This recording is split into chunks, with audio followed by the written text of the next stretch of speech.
Vamos falar de um momento histórico para o jornalismo brasileiro. Foi no Dia Nacional da Liberdade de Imprensa, na última terça-feira, que os jornalistas conquistaram uma vitória histórica contra o presidente Jair Bolsonaro. Em decisão da juíza Tamara Rochgrebe Matos, da 24ª Vara Civil da Comarca de São Paulo, o presidente foi condenado a pagar R$100 mil por dano moral coletivo à categoria. Na ação, o sindicato cita que no ano de 2020, Bolsonaro proferiu 175 ataques à imprensa. E é sobre esse assunto que a gente vai conversar agora com o Tiago Tange, presidente do Sindicato dos Jornalistas no estado de São Paulo. Oi, Tiago, bom dia, seja muito bem-vindo. Bom dia, Marilu, bom dia para todas, para todos os ouvintes, para todos os espectadores. É uma alegria muito grande estar aqui nessa manhã para a gente conversar sobre esse momento, de fato, um momento histórico para a nossa categoria de jornalistas de todo o Brasil, né? Então, acho que isso é muito importante. Ao mesmo tempo que a gente vive uma semana muito triste, né, Marilu? Acho que essa semana uma semana em que a gente não tinha muito a comemorar, né, nesse Dia Nacional da Liberdade de Imprensa, por conta da ausência de respostas concretas, né, do desaparecimento do jornalista Dom Phillips, né, do indigenista Bruno também, né? Então a gente, assim, aquele dia estava muito complicado, né? E no final da tarde a gente acabou recebendo essa notícia, né, da decisão favorável ali aqui do Tribunal de Justiça, que para a gente talvez foi um alento, né, para nossa dificuldade diária, né, Marilu? Como a gente é jornalista, a gente sabe bem que a coisa não está fácil, mas eu acho que isso é um sinal muito, muito, muito positivo e a gente vai falar um pouco sobre isso. Então fica à vontade, Marilu. Obrigado. Seja bem-vindo, Tiago, sem dúvida alguma, concordo com você. Eu, como jornalista, parabenizo a luta do Sindicato dos Jornalistas, né, por essa vitória aí na Justiça contra o presidente Bolsonaro. Essa é uma decisão judicial inédita, né, contra um presidente em exercício. Como é que foi esse processo, Tiago? A gente sabe que o sindicato ingressou com uma ação civil pública contra o Jair Bolsonaro na gestão anterior, né, do presidente Paulo Zoc, cujo coordenador jurídico, Rafael Maia, também foi responsável pela preparação, né, dessa petição, essa ação civil pública. Conta pra gente o histórico, né, dessa luta jurídica. Perfeito, Marilu. Perfeito, Marilu. Então, assim, de fato, né, a gente, no ano passado, no dia 7 de abril, que é dia do jornalista, do ano passado, ainda na gestão, né, anterior do presidente Paulo Zoc, a gente ingressou com essa ação civil pública, porque é assim, né, Marilu, a gente sabe que desde o dia 1º de janeiro de 2019, né, o Bolsonaro viu nos jornalistas, né, viu na nossa categoria um inimigo, né? Então isso vinha até antes da eleição, né? Só lembrar do caso da Patrícia Campos Melo, né, que revelou aquele esquema de fraude eleitoral, né, com milhões e milhões de reais sendo gastos ali em fake news, né, e os ataques que ocorreram, né, vindo do próprio Bolsonaro e de seus seguidores, né? Então, ataques, ameaças, agressões, né, que a Patrícia sofreu. Então, desde aquele momento a gente já sabia, né, que como o Bolsonaro é inimigo da verdade, como o Bolsonaro é inimigo, né, da transparência, como o Bolsonaro é inimigo da informação digna, da informação ética, ele, obviamente, iria atacar o trabalho jornalístico, né? Então, a gente sabia e sofreu na pele, né, tudo isso. Sobretudo, as mulheres, né, Marilu? Então, acho que você também sabe bem, né, o quanto houve de ataques de carga misógina, né? Então, atacando mulheres, seja nas entrevistas, seja em coletivas de imprensa, seja aquele cercadinho, né, que ficava lá na frente do Palácio da Alvorada, em que ele, junto com uma claque, ficavam atacando jornalistas. Quer dizer, a gente sabe muito bem tudo isso. Então, ano passado, no dia 7 de abril, né, o dia do jornalista, a gente também, né, além de fazer os atos, né, além de fazer uma coisa simbólica para comemorar o nosso dia, acho que tinha que fazer uma ação concreta, né, para que a gente pudesse materializar, né, não só a nossa importância, né, como trabalhador, mas a nossa luta também, né? Acho que a melhor forma de concretizar isso,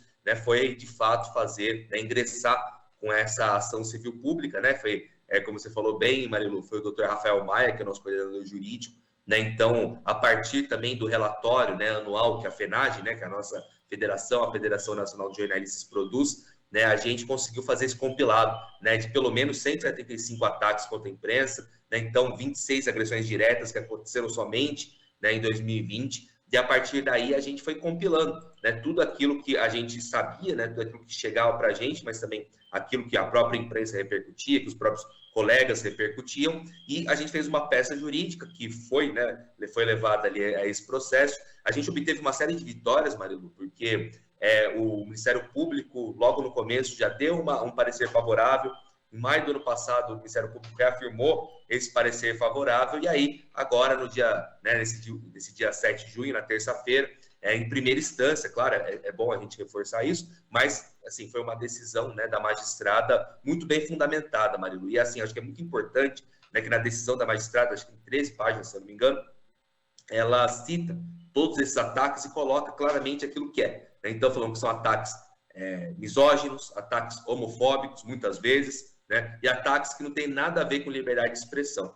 É uma coisa que eu estava até conversando, Marilu, acho que é muito importante os nossos ouvintes, né, nossos espectadores ouvirem, entenderem também, é que a liberdade de expressão, obviamente, ela é algo imprescindível para uma democracia.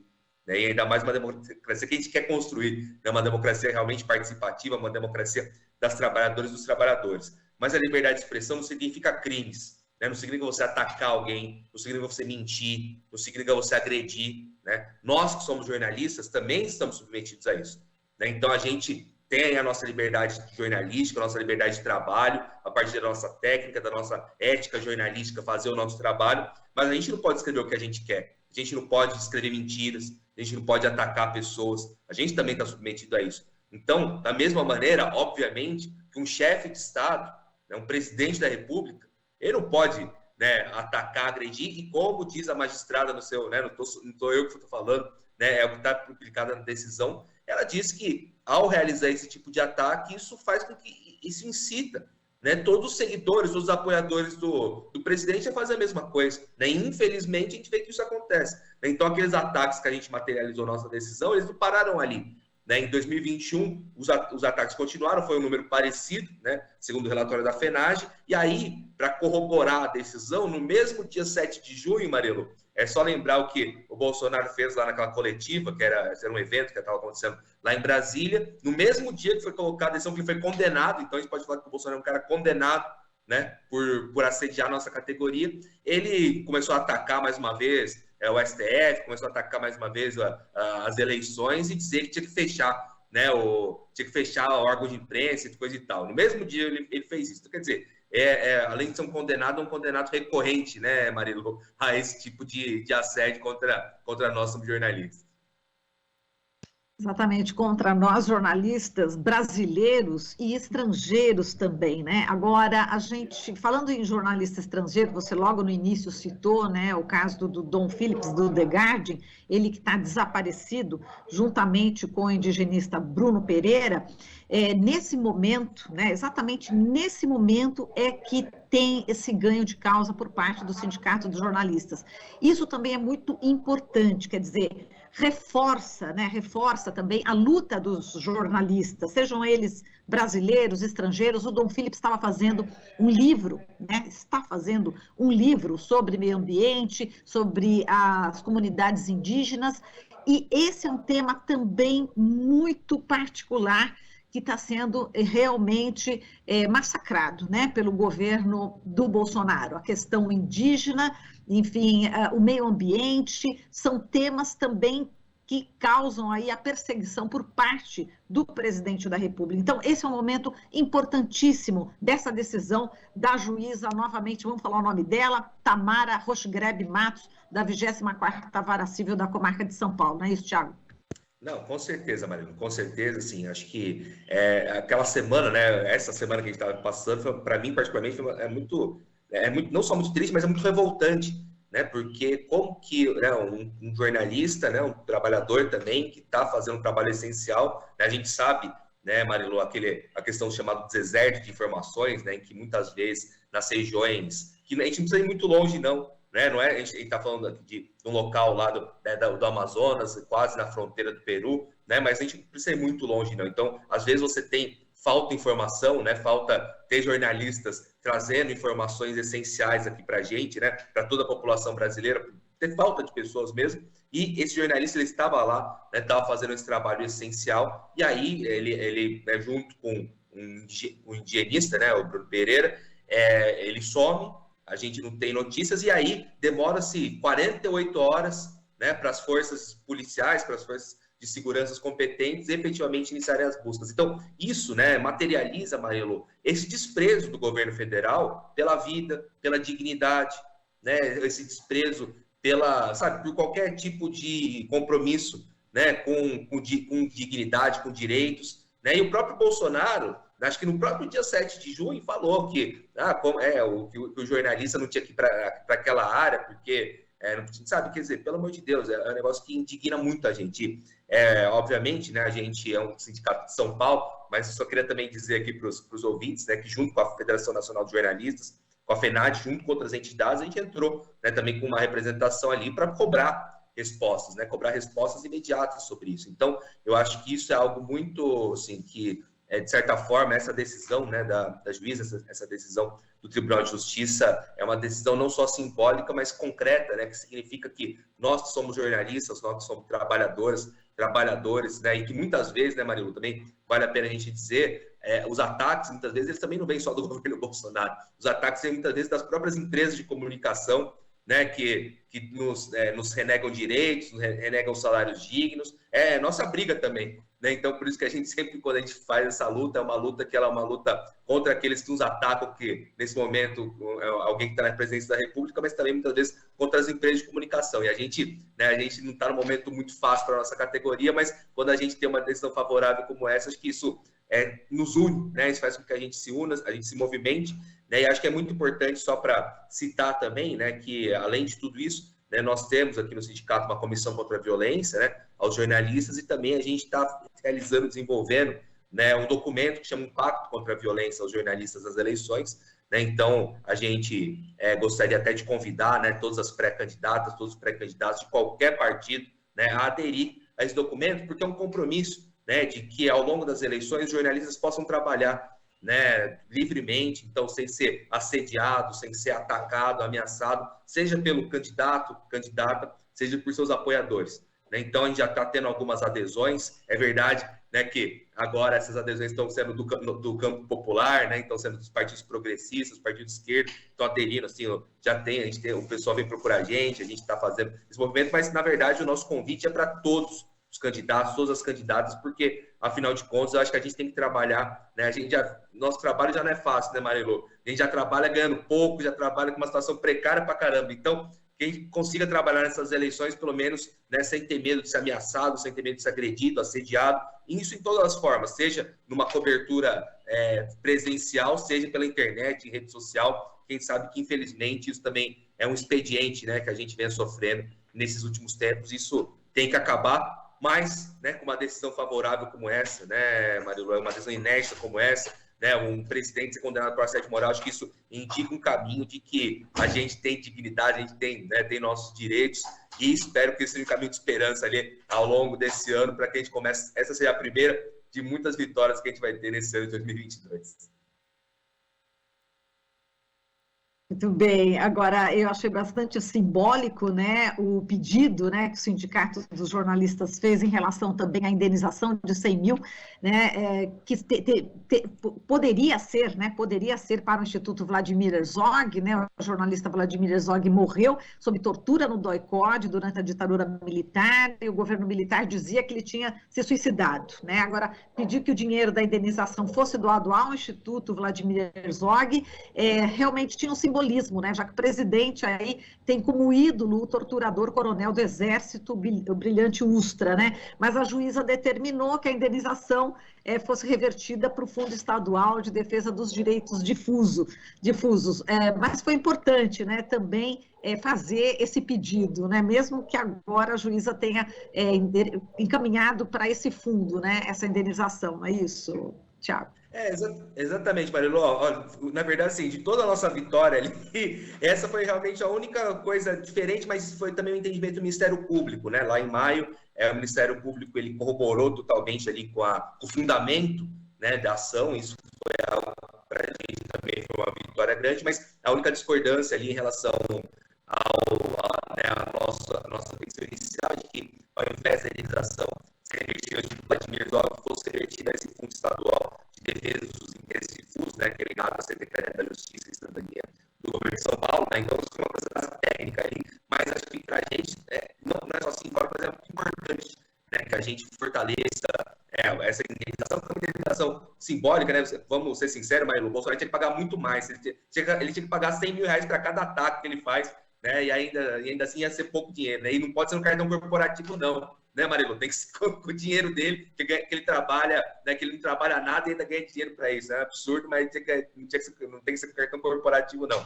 Então, mas de qualquer forma, eu acho que a nossa intenção, né, de que a indenização fosse revertida ao Instituto Vladimir Herzog, justamente, né, tem um caráter prático, né, porque o Instituto Vladimir Herzog, ele hoje, né, tem uma importância muito grande, né, para discutir não só jornalismo, mas também é um dos organizadores do Prêmio Vladimir Herzog, né, que a gente sabe que hoje foi algo criado também, né, pelo sindicato lá décadas atrás, e hoje a gente conta, né, com outras organizações que, né, estão junto com o prêmio. O Instituto Vladimir Herzog, obviamente, né, tem uma importância central com isso, mas também, né, é um instituto de defesa dos direitos humanos, né, um instituto que rememora, né, aquilo que a gente tanto, né, luta, né, Marilu, que é a gente ter justiça, né, contra os crimes da ditadura militar, que infelizmente, como você disse muito bem, né, se a gente tivesse punição verdadeira, né, aos torturadores, aos generais, né, aqueles que corroboraram com a ditadura militar,